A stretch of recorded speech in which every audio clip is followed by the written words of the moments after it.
भारत ने अपनी ही विरासत पर आंशिक नियंत्रण छोड़ दिया है और ज्यादातर लोगों को इसका एहसास भी नहीं है। जब मराठा सैन्य भूदृश्य 2025 में यूनेस्को के विश्व धरोहर स्थल बना, तो भारत ने इन प्राचीन किलों पर अपनी कुछ संप्रभुता अनिवार्य रूप से छोड़ दी। विश्व धरोहर सम्मेलन कानूनी विशेषज्ञों के अनुसार सहकारी संप्रभुता की अवधारणा को जन्म देता है, जहां देश औपचारिक नियंत्रण तो रखते हैं, लेकिन अंतर्राष्ट्रीय निरीक्षण को स्वीकार करते हैं। देखिए ये कितना गहरा है। स्थानीय सरकारें यूनेस्को की मंजूरी के बिना रायगढ़ किले की टूटी दीवार भी नहीं ठीक कर सकती।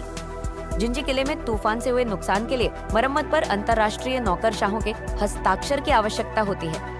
ताजमहल का मामला वास्तविक प्रभाव दिखाता है। दशकों से यूनेस्को के दायित्वों के कारण सर्वोच्च न्यायालय हस्तक्षेप करता रहा है। आगरा के पास के उद्योगों को प्रतिबंधों का सामना करना पड़ता है। यमुना एक्सप्रेसवे की लागत विरासत आवश्यकताओं के कारण हजारों करोड़ रुपए अतिरिक्त है। संपत्ति के मालिकों पर अचानक उस जमीन पर अंतर्राष्ट्रीय प्रतिबंध लग जाते हैं, जिस पर वे पीढ़ियों से स्वामित्व रखते आए हैं। जब स्थलों को लुप्तप्राय के रूप में सूचीबद्ध किया जाता है, तो स्थिति गंभीर हो जाती है। मानस वन्यजीव अभयारण्य 1992 से 2011 तक लुप्तप्राय रहा, जिससे भारतीय धरती पर राजनयिक जांच और अंतर्राष्ट्रीय निगरानी मिशन आए।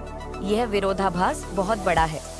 1983 में उत्कीर्ण अजंता और एलोरा गुफाओं जैसे पुराने पुरातात्विक स्थलों को अब बुनियादी मार्ग मरम्मत के लिए अंतर्राष्ट्रीय परामर्श की आवश्यकता है।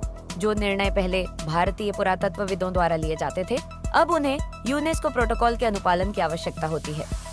भारत में 44 धरोहर स्थल इसी प्रणाली के अंतर्गत संचालित होते हैं। ये स्वायत्तता खोने का नहीं, बल्कि कुछ बाधाओं को स्वीकार करते हुए अंतर्राष्ट्रीय विशेषज्ञता और वित्त पोषण प्राप्त करने का मामला है। सवाल यह है कि क्या प्रतिष्ठा और पर्यटन राजस्व भारतीय धरोहरों के प्रबंधन में अंतर्राष्ट्रीय निकायों को अपनी बात रखने का अधिकार देते हैं। अधिक जानकारी के लिए therise.co.in पर अक्षरा राजरत्नम का लेख पढ़ें। लिंक विवरण बॉक्स में है। ऐसे और वीडियो देखने के लिए लाइक, शेयर और सब्सक्राइब करें।